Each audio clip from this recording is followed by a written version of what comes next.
Her promotion did not raise her voice. It lowered yours. You sit at dinner and the check arrives, like it always does. She reaches for it first and does not glance up.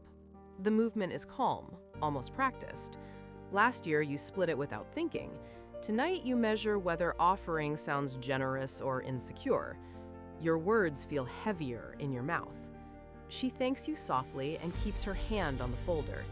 The waiter looks at her when he speaks. The conversation continues, but your seat at the table feels slightly smaller. The number on her paycheck is not just income, it is gravity. It bends small moments toward her without announcement. Invitations begin arriving in her name. Questions about plans turn toward her side of the couch. When bills surface, her tone carries finality. You wait before disagreeing.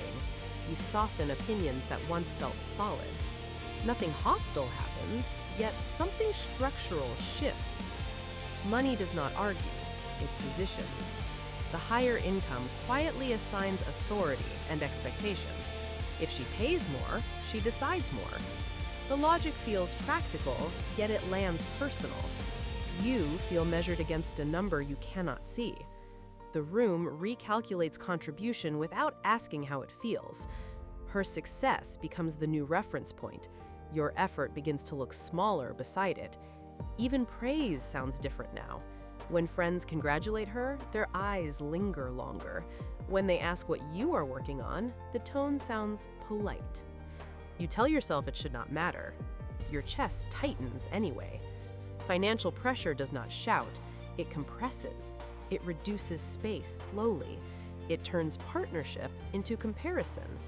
The paycheck crossed a line, and every interaction carries a quiet audit. This is not the first time money decided who speaks last. You felt this shift long before you had a salary. Maybe your father paid and your mother adjusted. Maybe your mother carried the weight and your father shrank around it. You watched tone change around whoever brought stability home. You learned early that income sets temperature. The earner sets direction without asking to. Love stayed present, but authority attached itself to provision. When bills felt tight, tension followed the lower paycheck. When money flowed, patience followed the higher one. Your nervous system recorded this quietly. Safety linked itself to whoever controlled resources. Respect attached itself to whoever absorbed financial pressure. Now you sit across from her and your body remembers. Her promotion feels like competence to the world. It feels like displacement to something older inside you. You're not reacting to her success alone.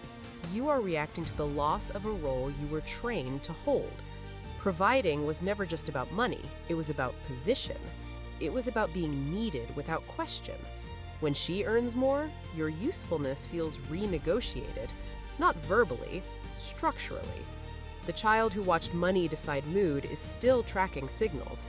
Who carries the risk now? Who absorbs blame if something collapses? Who gets thanked when things stabilize? You tell yourself this is modern and equal. Your body measures hierarchy anyway. The past does not disappear when the paycheck flips, it activates. And it asks one silent question. If she no longer needs you financially, what anchors your place in the room? Your reaction is not intellectual, it is biological. The body tracks resource flow like survival depends on it. Higher income signals control over uncertainty. Control over uncertainty signals power. Power changes posture before it changes words. You notice your shoulders adjust when money enters the conversation. She speaks about work and your jaw tightens slightly. Not from resentment, from recalibration. The nervous system scans for threat to position. If provision shifts, hierarchy might shift. If hierarchy shifts, belonging can weaken. Your body does not wait for evidence, it anticipates displacement. When she covers more expenses, your system reads reduced leverage. When she plans vacations, your system reads increased authority. Each transaction becomes a subtle signal of who carries the weight. Survival logic reduces love into contribution metrics. Who is essential? Who is optional? Who can walk away without financial collapse? If she earns more, her exit cost lowers. Your exit cost feels higher. That imbalance hums beneath small disagreements. Arguments feel riskier. Silence feels safer. You begin choosing peace over influence. You tell yourself you're being mature. Your nervous system calls it retreat. Over time, this retreat becomes pattern. You volunteer less opinion on large decisions. You defer on timing and direction, not because she demands it, because your body senses the gravity of the higher paycheck. Money has become a signal of who stabilizes the future. The stabilizer carries quiet authority. The one stabilizing less begins adapting around it. Part of you wants to celebrate her rise without hesitation. Another part feels quietly replaced. You were taught that earning anchors identity, not as ego, as structure. The one who earns more holds implicit authority, even if no one says it aloud. When she crosses your income, the script inside you scrambles. If she leads financially, where do you lead? If she carries more weight, where do you prove value?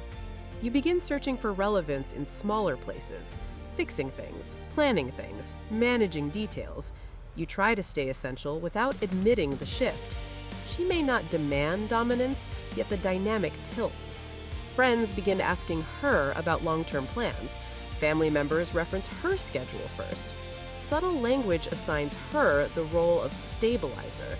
You feel the comparison tightening. Your achievements feel lighter in shared space. Her wins echo longer in conversation. You start filtering your ambition through her trajectory. Should you match it? Should you exceed it? Should you shrink, avoid conflict?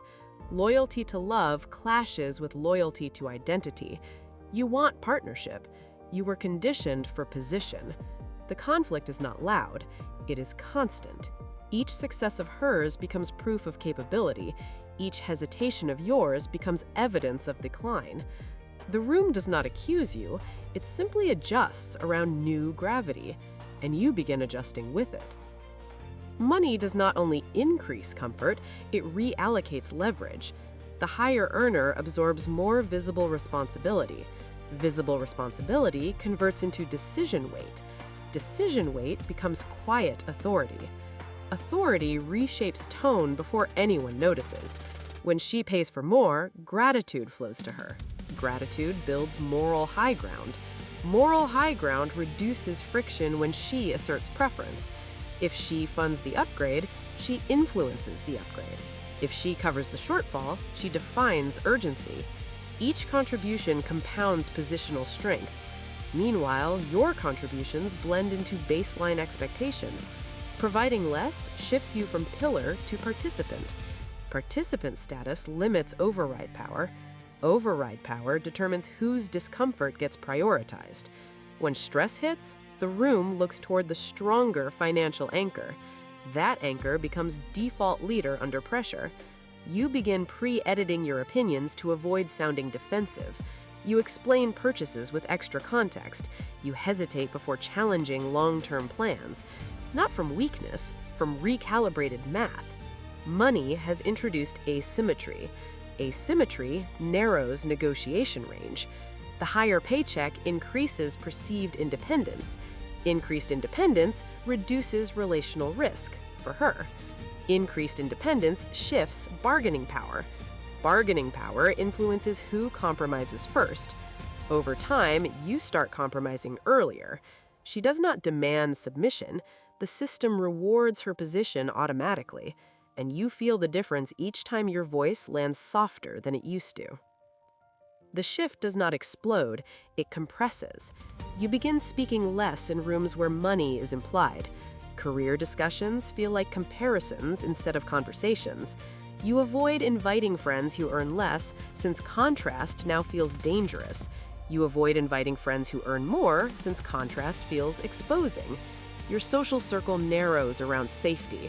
At home, you volunteer for supportive roles. You handle logistics. You manage background tasks. You become reliable in ways that require no spotlight. Reliability feels safer than authority. Authority now feels conditional. When large decisions surface, you frame suggestions carefully. You present them as options instead of direction. You notice she interrupts you slightly more. Not dismissive, just efficient. Efficiency follows the person who stabilizes risk. You adapt to avoid friction. You laugh earlier in disagreements. You concede earlier in tension.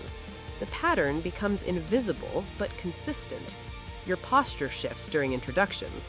You mention her title with precision. You downplay your own uncertainty.